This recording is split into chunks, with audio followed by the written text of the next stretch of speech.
De familie van de Afghaanse vrouw is alle dagen op het strand bij de Slettemermar in de hoop duidelijkens te krijgen. Joet komt er een eind onder de onzekerheid, want op het plak dat een wikkeling de zielboot met 4 vrouwen en 1 instructeur omgieën, vindt een bootje verder vermoord het lichaam van de jonge vrouw. Hij was te helptjensten.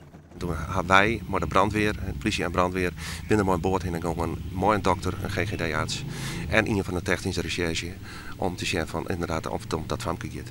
Het is nog altijd de vraag hoe het nou gebeuren kon. Een vriend van de familie zei jedertjes in Omroep Gelderland dat de studenten net zwemmen konden.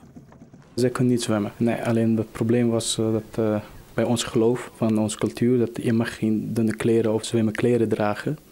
Maar zij had gewoon in zware kleren, hele zware, dat als je nat wordt dan kun je gewoon. Dus dat was eigenlijk ook een groot probleem. En heeft u misschien gehoord nog of ze een zwemvest aan had? Zij hadden dat niet. Onderzoek dat erin nog. We moeten nog tjoegen jaren.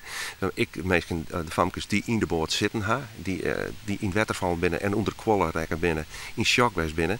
Dus daar maken we nog een paar van jaren. De politie zocht net meer met speciale apparatuur naar het lichaam. Optisch hebben wij de laatste dagen gezocht. Dat houdt in dus dat we echt hoe het water scannen en op de hoop dat we het famke of de vrouw onttreffen.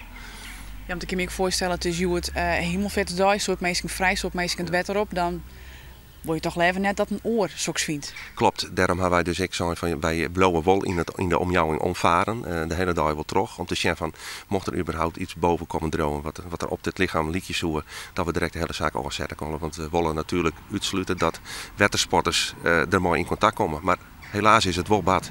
De man die de vrouw voen had, krijgt help ombeen.